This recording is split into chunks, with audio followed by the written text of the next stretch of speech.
तो annual return discuss कर रहे हैं हम लोग, जीएसटीआर 9 और रिकॉन्सिलिएशन स्टेटमेंट 9C के ऊपर बातें कर रहे हैं। पिछली क्लास में हमने जीएसटीआर 9 की टेबल नंबर 4 को कंप्लीटली देखा था कि इसके अंदर जितने भी पॉइंट्स हैं ए से लगाकर एन तक, वो डेटा आपका जीएसटीआर 1 से या 3B से ऑटो पॉपुलेट होता है। ऑलमोस्ट सारा डेटा जीएसटीआर 1 से ऑटो पॉपुलेट होता है। जो इनवर्ट सप्लाई होती है रिवर्स चार्ज में, वो हमारा 3B से हम जो डिक्लेयर करते हैं वो यहाँ पर आता है। तो ये हमने पिछली क्लास में जीएसटीआर 9 की टेबल नंबर 4 के ऊपर डिस्कस किया था।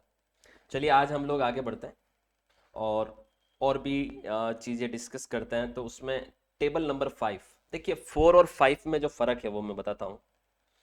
जो एनुअल रिटर्न होता है आपका 9, टेबल नंबर 4 में ऐसी सारी सप्लाई, चाहे वो आउटवर्ड हो चाहे वो इनवर्ड हो, जिसपे आपने कोई टैक्स कलेक्ट किया है और आपकी गवर्नमेंट को उस टैक्स को देने की जिम्मेदारी बनी, यानी आउटवर्ड सप्लाई या inward supply on which tax is payable, वो सारी सप्लाई आपको यहां पर रिफ्लेक्ट होती है। जबकि ये जो टेबल नंबर 5 है, इसके अंदर भी आपकी आउटवर्ड सप्लाई आती है, लेकिन ऐसी सप्लाई जिसपे आपको टैक्स देना ही नहीं है। मतलब आप समझिए, 4 में कौन सी सप्लाई आती है जिसमें हमें टैक्स देना है, और 5 में कौन सी सप्लाई आती है जिसमें हमें टैक्स नहीं देना है। अब देखिए, ये सारा डेटा याद रखिएगा, टेबल नंबर 5 के अंदर भी आपको अलग अलग कॉलम मिलेंगे। ये सारा का सारा डेटा आपका जीएसटीआर 1 से आता है। कौन सी टेबल से आता है? जीएसटीआर 1 रिटर्न से ऑटो पॉपुलेट होकर आता है। लेकिन ये सारी वो सप्लाई आप देखिए जिसमें आप देखिए ना तो IGST, न CGST, न HGST, न सेस बन रहा है। सिर्फ आपको क्या दिखाना है यहाँ? टैक्सेबल वैल्यू दिखाना है। तो ये वो सारी सप्लाई हमारी ऑटो पॉपुलेट होकर आती है जिसपे हमारी कोई टैक्स लाइबिलिटी नहीं बनती। चलिए आपको टेबल नंबर 5 के ऊपर हम लोग थोड़ा सा डिस्कस करते हैं। सबसे पहले table number 5A, zero rated supply export without payment of tax. ऐसा कोई एक्सपोर्ट किया आपने जो विदाउट पेमेंट ऑफ टैक्स है, without payment of IGST, LUT के अगेंस्ट में, बॉन्ड के अगेंस्ट में, तो वो आपका यहां पर उठकर आता है। और ये आपका उठकर आता है GSTR 1 की टेबल नंबर 6A से। याद रखिएगा, यहां से उठकर आएगा export invoices without payment of IGST, without payment of tax वाली एक्सपोर्ट यहां पर आपको रिफ्लेक्ट होती है। Table number 5B, supply to SEZ without payment of tax. आपने कोई स्पेशल इकोनॉमिक जोन को सप्लाई की है बिना टैक्स के पेमेंट के, वो आपकी यहां पर नजर आएगी। ये आपकी उठकर आती है टेबल नंबर 6B से। याद रखिएगा, कहां से? टेबल नंबर 6B से। इस जगह पर ये 6B होता है SEZ को की गई सप्लाई। याद रखिएगा, GSTR 1 से। मैं आपको कंपेयर करते हुए बता रहा हूं कि कौन सा डेटा आपका कहां से निकल कर आता है। ठीक है, अगला है table number 5C, sorry, table number 5C, supply on which tax is to be paid by recipient on reverse charge basis. आपने ऐसी कोई सप्लाई की है जिसपे टैक्स आपको नहीं देना है। रिवर्स चार्ज में सप्लाई की है तो किसको देना है? रेसिपिएंट को देना है। तो मतलब हमने तो खाली सप्लाई की वैल्यू से बिल बनाया होगा, टैक्स की लाइबिलिटी तो उसकी बन गई होगी। ये आपकी 5C है और ये आपका उठकर आता है डेटा 4B से। याद रखिएगा, कहां से? 4B से। ये 4B मेरे द्वारा की गई ऐसी आउटवर्ड सप्लाई जिसपे मेरी टैक्स लाइबिलिटी नहीं बनी, बल्कि किसकी बनी? सामने वाले की बनी। ऑलराइट, उसके अलावा ये देख सकते हैं आप 5C1। याद रखिएगा, table number 5C1, supplies on which tax is to be paid by e commerce operator as per section 9(5) supplier to report. अगर मैं एज अ सप्लायर हूं और मेरा काफी सारा प्रोडक्ट किसी ई कॉमर्स कंपनी के प्लेटफॉर्म से क्या होता है? सेल होता है। तो मैंने कितना ई कॉमर्स कंपनी के प्लेटफॉर्म से सेल किया, मुझे यहां सिर्फ सेल अमाउंट दिखाना है, क्योंकि उस पर टैक्स लाइबिलिटी तो किसकी बनी होगी? ई कॉमर्स ऑपरेटर की बनी होगी। तो ये आपका टेबल नंबर 5C1 यहां पर याद रखिएगा नजर आएगा। अच्छा, ये आपको यहां से डेटा जो है एक तरह से ये यहां से नजर आएगा, सप्लाईज अंडर सेक्शन 9(5) से टेबल नंबर 15 से नजर आएगा। ये न्यूली एडेड कॉलम में 14 एंड 15। ओके, सप्लाईज, एक मिनट, सप्लाईज अंडर सेक्शन 9(5), ठीक है, जो आपने सप्लाई की है ई कॉमर्स ऑपरेटर के प्लेटफॉर्म से, वो आपको बेसिकली यहाँ पर रिफ्लेक्ट करेगी 5C1 से। ओके, आगे बढ़ते हैं। Table number 5D exempted cell आपको यहाँ पर नजर आएगी, ये आएगी आपकी GSTR 1 की टेबल नंबर 8 से। एग्जेम्प्टेड सेल टेबल नंबर 8, ये टेबल नंबर 8 एग्जेम्प्टेड सेल। उसके अलावा 5E नील रेटेड सप्लाई, ये भी आपको टेबल नंबर 8 से उठकर आएगी। और 5F नॉन GST सप्लाई, ये भी आपकी टेबल नंबर F से उठकर आएगी, टेबल नंबर 8 से उठ के आएगी। तो DEF ये सारी की सारी जो हमारी फिगर्स हैं वो कहां से आएगी? GSTR 1 की टेबल नंबर 8 से निकल कर आएगी। ठीक है, फिर क्या होगा आपका, ये जो A से लगाकर F तक की जितनी भी आपकी सप्लाई होगी यहां पर क्या हो जाना, उसका टोटल हो जाना है, और ये आपका सब टोटल बन जाएगा। ठीक है, अब देखिए ये वो टोटल आया जिसपे आपने कोई टैक्स ही नहीं दिया, सेल तो किया बट टैक्स नहीं दिया। अब आपका जो H नंबर का कॉलम है वो देखिए, इन A से लगाकर F तक ऊपर की गई सप्लाई के अगेंस्ट में आपने अगर कोई क्रेडिट नोट इश्यू किया है तो वो आपका यहां पर नजर आएगा, और ये माइनस है, मतलब कि ये इस वैल्यू में से क्या होगा? लेस होगा। ठीक है, क्रेडिट नोट। उसी तरह से 5I के अंदर क्या आएगा? डेबिट नोट आएगा, ऊपर बताई गई सप्लाई के अगेंस्ट में, वो आपकी उन सप्लाई की वैल्यू में क्या हो जाएगा? जुड़ जाएगा। प्लस का मतलब ऐड होना, माइनस का मतलब लेस होना। और ये जो H और I जो आप यहां पर देख रहे हो, ठीक है, ये आपको नजर आएगा टेबल नंबर 9B के अंदर, याद रखिएगा ये 9B, ये 9B। Alright, table number 9B से उठकर आएगा डेटा। फिर आएगा आपका 5J supplies declared through amendments. आपने अमेंडमेंट्स के जरिए कोई एक्स्ट्रा सप्लाई इस तरीके को ऊपर बताई गई सप्लाई डिक्लेयर की तो आप यहां पर प्लस करेंगे, और अगर आपने अमेंडमेंट के थ्रू सप्लाई को रिड्यूस किया तो आपका टेबल नंबर 5K में आप माइनस करेंगे। और ये दोनों फिगर आपके कहां से उठ के आएंगे? ये आएंगे आपके 9A से अमेंडेड B2 इनवॉइसेस, और याद रखिएगा 9C से। ठीक है, 9A और 9C से उठ के आएंगे, अगर आपने कोई अमेंडमेंट किया है तो याद रखिएगा अमेंडेड रिकॉर्ड से उठकर आएंगे। और फिर क्या हो जाएगी? इस L से लगा, मतलब इस H से लगाकर K तक की टोटल हो जाएगी, प्लस माइनस हो आके। और फिर आपकी क्या होगी? ये जो G की टोटल है और ये जो अभी L में जो टोटल हुई है, दोनों टोटल आपस में ऐड हो जाएगी। और इसके बाद ये पूरा टर्नओवर जो है आपकी, वो जो पिछली टेबल नंबर 4 की N वाली टोटल के साथ ये क्या हो जाना है? ऐड हो जाना, और ये नेट अमाउंट आ जाएगा आपके द्वारा की गई टोटल सप्लाई। याद रखिएगा। अब देखिए हमारे केस में यहाँ पर क्या हो रहा है, मैंने खोला हुआ है तो यहाँ पर कोई भी फिगर नहीं डला हुआ है, यानी इन्होंने जितनी भी सप्लाई की सारी ऐसी सप्लाई जिन पे इन्होंने टैक्स कलेक्ट किया और गवर्नमेंट को उनको पे करना था। तो ये आपका जो एक तरह से अगर मैं एनुअल रिटर्न की बात कर रहा हूँ तो जो 4 और 5 है, वो 4 और 5 किससे संबंधित है? GSTR 1 से, आपके द्वारा की गई सप्लाई से। ऑलराइट, आपके द्वारा की गई सप्लाई से। ठीक है, जो आपने सप्लाई की है, आउटवर्ड सप्लाई है, उससे संबंधित हैं। अब देखिए अपन बात बेसिकली यहाँ पर जो कर रहे हैं वो कर रहे हैं हम कि कौन कौन से प्रिकॉशंस हमें ध्यान में रखने हैं व्हेन हम लोग अपना GSTR 9 फाइल करेंगे या 9C फाइल करेंगे। तो याद रखिएगा उसी पे हम लोगों ने अभी तक इतनी सारी चर्चाएं की है, और इसी से रिलेटेड मैंने अभी तक सारी चीजें यहाँ पर डिस्कस की है कि आपको बहुत ध्यान में रखना होगा जब आप अपने एनुअल रिटर्न्स फाइल करते हैं।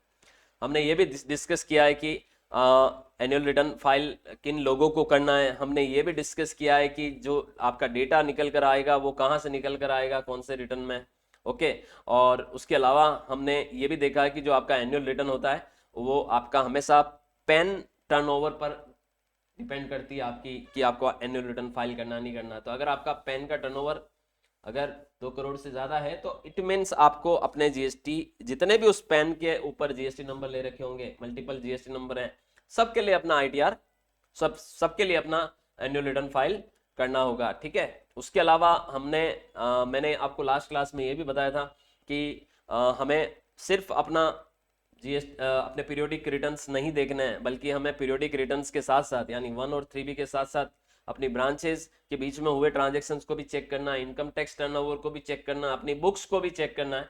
और हमने जो भी अमेंडमेंट्स किए हैं फॉलोइंग ईयर में नवंबर महीने तक, उन अमेंडमेंट्स को भी ध्यान में रखते हुए हमें अपना टर्नओवर चेक करना होता है। अगर मैंने आपको ये भी बताया था कि अगर आप अपना समय पे GSTR 9 नहीं फाइल करते हैं या 9C नहीं फाइल करते हैं तो इस पे आपको हैवी पेनल्टीज का सामना करना पड़ सकता है, जो कि आपकी 200 रुपीज पर डे से 0.50% ऑफ टर्नओवर हो सकता है। अभी विशेष तौर से मैं आपको ये बता दूं, जो फाइनेंशियल ईयर 2022-23 से पेनल्टीज में बदलाव हुआ है उस पर भी हम चर्चा करेंगे, ठीक है। तो पेनल्टीज में बदलाव हुआ है, मैं आपको ये बता दूं, ये जो पेनल्टी मैंने यहाँ लिखी हुई है कि general penalty 25,000, per day penalty 200, maximum penalty 0.50%, ये पेनल्टीज को अभी गवर्नमेंट ने क्या कर दिया है, अभी गवर्नमेंट ने इसको टर्नओवर वाइज बांट दिया है। कैसे बांट दिया? जैसे अगर आपका टर्नओवर 2 करोड़, याद रखिएगा, अगर आपका टर्नओवर 5 करोड़ जितना है, कितना, जैसे 2 करोड़ से ऊपर तो आपको क्या करानी है, एनुअल रिटर्न भरना है। और अगर आपने समय से नहीं भरा तो अगर आपका टर्नओवर अप टू 5 करोड़ है, याद रखिएगा, तो ये जो पेनल्टी है ये पर डे की 50 रुपए है। और मैक्सिमम कितनी हो सकती है? मैक्सिमम में 0.04% हो सकती है आपके टर्नओवर। कितनी? 0.04। और अगर आपका टर्नओवर 5 करोड़ से 20 करोड़ तक है तब आपकी ये पर डे की पेनल्टी 100 रुपए होगी for the non filing of annual return या 9C। एंड द मैक्सिमम इसमें भी आपका 0.04% ऑफ टर्नओवर होगा। लेकिन अगर आपका टर्नओवर 20 करोड़ से ज्यादा है, याद रखिएगा, तो उस केस में आपको पर डे 200 रुपीज का पेनल्टी और मैक्सिमम वो 0.50% जितना हो सकता है, याद रखिएगा। तो ये जो मैंने अभी यहाँ जो पेनल्टी लिखी हुई है वो अभी हम अगर 2023-24 का जो एनुअल रिटर्न भरने जा रहे हैं उस केस में ये पेनल्टी हमारी मैक्सिमम 20 करोड़ से ऊपर वाले लोगों के ऊपर एप्लीकेबल होती है। 0.50% टर्नओवर जितना आपका पेनल्टी हो सकता है। तो याद रखिएगा 20 करोड़ से कम पे, मतलब ये तीन यहाँ पर एक तरह से कह सकते हैं आपकी ये 3 स्लैब है जहां पर आपकी पेनल्टी अलग अलग स्लैब में अलग अलग तरीके से आपको पे करनी पड़ सकती है। अगर आप 20 करोड़ से ऊपर टर्नओवर में है तो definitely per day 200 rupees penalty और 0.50% जितना आपका पेनल्टी मैक्सिमम हो सकता है। ऑलराइट, अब कुछ और चीजें हैं जो हमें ध्यान में रखनी है जब हम अपना एनुअल रिटर्न फाइल करते हैं, तो उन चीजों पे भी आज हम इस क्लास में डिस्कस करेंगे। तो अभी ये मैं आपको एनुअल रिटर्न्स के जो नोट्स हैं वो मैं सेपरेटली यहाँ पर लिखता चलूँगा, ठीक है।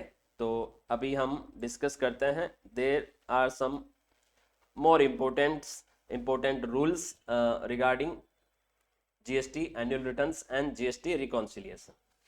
ऑलराइट, अब आप समझिएगा कुछ पॉइंट से जो डिस्कस करते हैं। लेट सपोज कि किसी ने अपना GST नंबर सरेंडर कर दिया mid of the year. Surrender मतलब कैंसिल करवा दिया साल के बीच में ही। फाइनेंशियल ईयर आपका कब चलता है? अप्रैल से मार्च तक चलता है। किसी ने अपना नवंबर में ही अपना GST नंबर क्या कर दिया? सरेंडर कर दिया। लेकिन उससे पहले उसने उसका टर्नओवर क्रॉस हो चुका था कितना? 2 करोड़ से। सुनना मेरी बात, आपने अपना GST रजिस्ट्रेशन किसी वजह से कैंसिल करवा दिया, लेकिन आपने जितने महीने कारोबार किया उस फाइनेंशियल ईयर में, उन महीनों में आपका 2 करोड़ से टर्नओवर क्या हो गया? क्रॉस हो गया। और मान लो ये मामला है फाइनेंशियल ईयर 2023-24 का ही, ये ये सब उन व्यापारियों के ऊपर लागू होगा जो व्यापारियों ने 23-24 में अपना GST नंबर सरेंडर करा दिया था मिड ऑफ द ईयर, लेकिन उनका टर्नओवर 2 करोड़ को क्रॉस कर गया था। याद रखिएगा, ऐसे व्यापारियों को भी GSTR 9 भरना अनिवार्य है। याद रखिएगा, एनुअल रिटर्न भरना अनिवार्य है, भले ही आप GST से बाहर हो गए, GSTR 9 की अनिवार्यता आपके ऊपर बनेगी। और एक और बात बताता हूं, अगर आपने मिड ऑफ द ईयर अपना टर्नओवर क्रॉस कराया, सॉरी आपने अपना GST सरेंडर किया, लेकिन अगर आपने अपने फाइनेंशियल ईयर में 5 करोड़ से ज्यादा टर्नओवर कर दिया था तो आपको फिर 9C भी भरना अनिवार्य हो जाएगा। 9 तो होगा ही होगा, 9C भी आपके लिए मैंडेटरी हो जाएगा। यानी आप भले ही GST से बाहर हो गए, आपको ये कंप्लायंस करनी पड़ेगी। तो कोई व्यापारी कतई ये ना समझे कि मैंने तो अपना GST नंबर ही कैंसिल करवा दिया है तो अब अपने को तो कुछ नहीं भरना है। गलत, आपको भरना पड़ेगा क्योंकि आप उस टर्नओवर को क्रॉस कर चुके थे। तो आपको 9 भी भरना पड़ेगा और 9C भी भरना पड़ेगा, ठीक है, याद रखिएगा।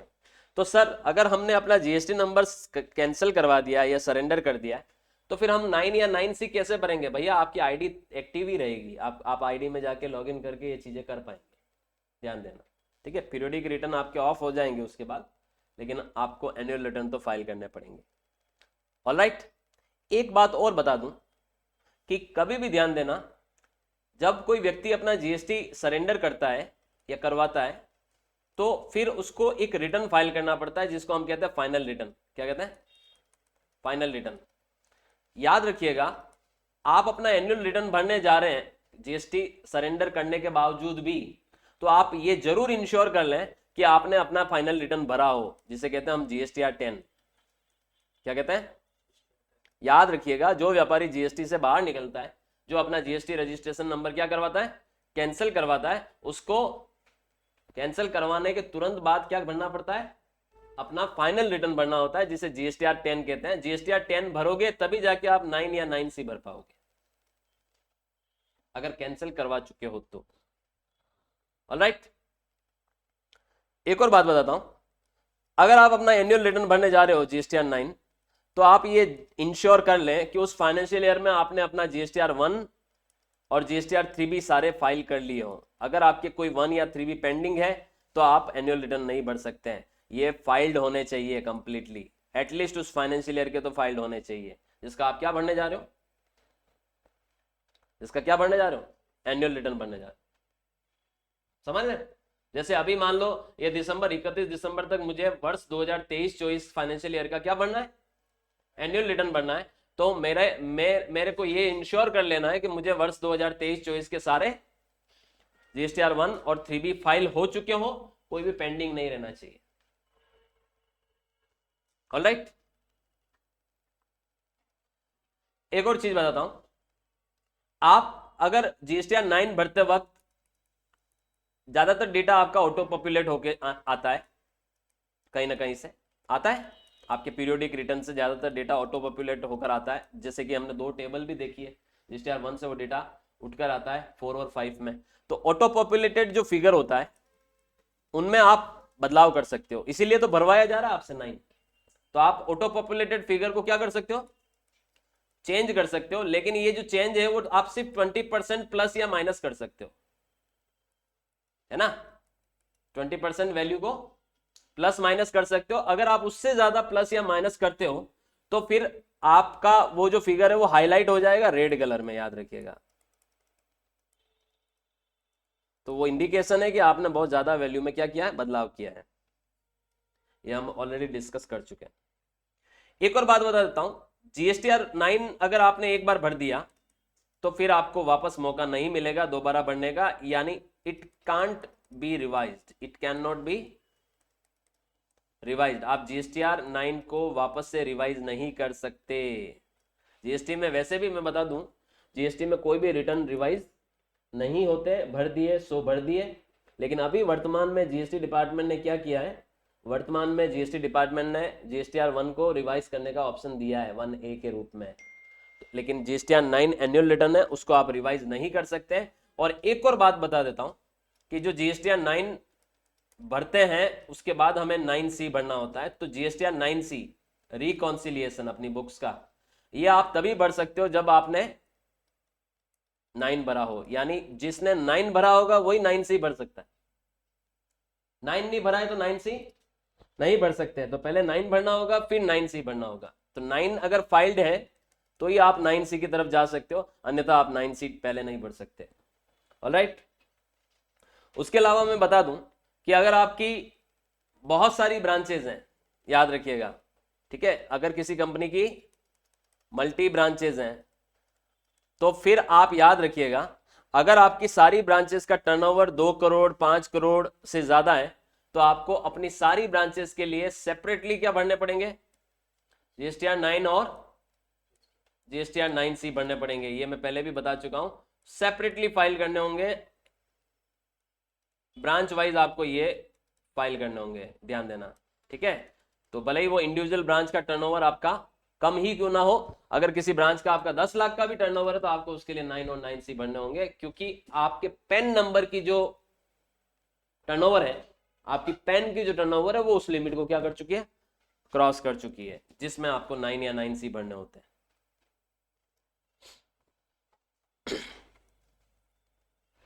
अगर GSTR 9 में भर रहा हूं और उस 9 में मैंने डेटा को करेक्शन किया है, डेटा फिगर मेरी जो गलतियां हैं उसको मैंने क्या किया है, मिस्टेक्स को रेक्टिफाई किया है। लेट सपोज 9 में आपकी कोई मिस्टेक्स को आपने क्या किया, रेक्टिफाई किया। और अगर आपने अपनी मिस्टेक्स को रेक्टिफाई किया और वहां पर आपकी कोई एडिशनल लाइबिलिटी अराइज हो रही है, यानी आपको लाइबिलिटी बन रही है कि आपको और टैक्स पे करना है, तो आप वो टैक्स पे करेंगे फॉर्म DRC-03 के माध्यम से। किसके माध्यम से, DRC-03। इसके माध्यम से हम अपनी टैक्स लाइबिलिटी को क्या करेंगे, चुकाएंगे। याद रखिएगा, DRC-03 के माध्यम से जब आप टैक्स लाइबिलिटी का पेमेंट करने जाएंगे और उस वक्त अगर आपके क्रेडिट लेजर में कोई अमाउंट पड़ा है तो आप उस लाइबिलिटी को क्रेडिट से सेट ऑफ कर सकते हैं। यानी याद रखिएगा, DRC-03 में आप क्रेडिट से सेट ऑफ कर पाएंगे किसको, अपनी लाइबिलिटी को, याद रखिएगा। अब आपको मैं इसको समझाता हूं। मान लो मैं अपना एनुअल रिटर्न भरने जा रहा हूं और मेरे इनपुट टैक्स क्रेडिट के लेजर में एक लाख IGST लेजर में, एक लाख IGST में, 1 लाख CGST में और 1 लाख SGST में पड़ा हुआ है, ITC पड़ी हुई है मतलब। अब मैंने अपना 9 भरने गया तो वहां पर मेरी 50-50 हजार की CGST SGST की एडिशनल लाइबिलिटी निकल कर आ रही है। मैंने जब अपनी गलतियों को सुधारा तो वो जो अतिरिक्त लाइबिलिटी है उसके लिए मुझे कैश जमा कराने की जरूरत नहीं है। चालान के माध्यम से मैं अपनी उस लाइबिलिटी को सेट ऑफ कर सकता हूं, जैसा हम 3B में करते हैं। तो लाइबिलिटी को सेट ऑफ करने के लिए आपके इनपुट टैक्स क्रेडिट लेजर को आप यूटिलाइज कर सकते हो, इस्तेमाल कर सकते हो DRC-03 के अंदर। याद रखिएगा, तो DRC-03 के अंदर आप अपना एडिशनल क्रेडिट का इस्तेमाल, मतलब क्रेडिट लेजर्स का इस्तेमाल भी कर सकते हैं। याद रखिएगा, कुछ केसेस को छोड़ के। ऑलराइट, अब हम बात करने वाले हैं कि अगर मैं 9 भरने बैठ रहा हूं तो मुझे उससे पहले क्या क्या कर लेना चाहिए। ठीक है, तो इसको हम कहते हैं प्री रिक्विजिट्स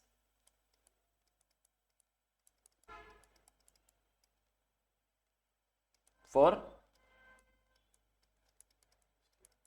GSTR 9।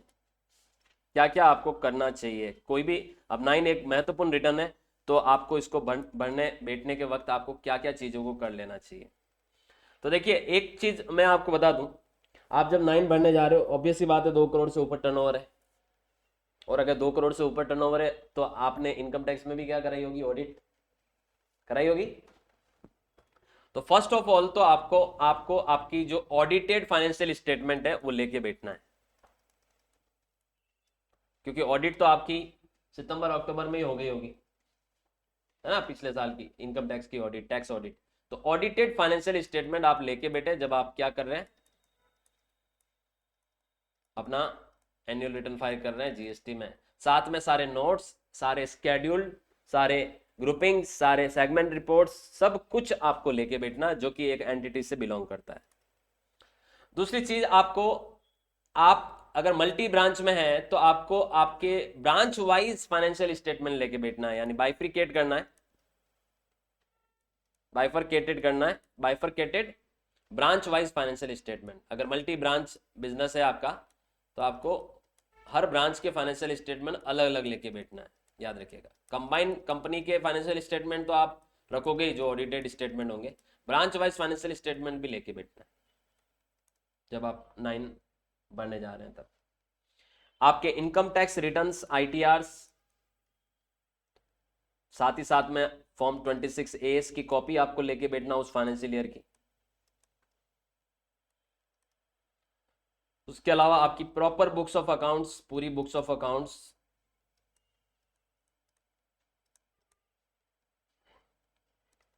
आपके अगर आप मैन्युफैक्चरिंग कंपनी है तो कॉस्ट रिकॉर्ड्स,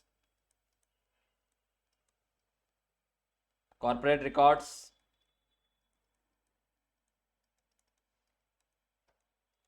अगर है तो आपकी GST पोर्टल की ID पासवर्ड, तभी आप अंदर जाओगे, है ना। आपका प्रीवियस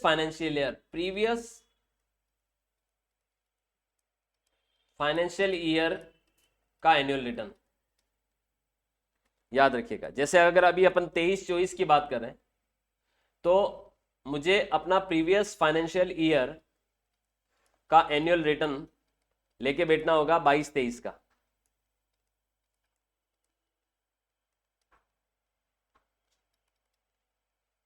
उसके अलावा एनुअल समरी जीएसटीआर 1 और 3B की, 1 एंड 3B एनुअल समरी, वो तो आप यहीं से डाउनलोड कर सकते हैं, जीएसटीआर 9 में आपको ये मिल जाएगी।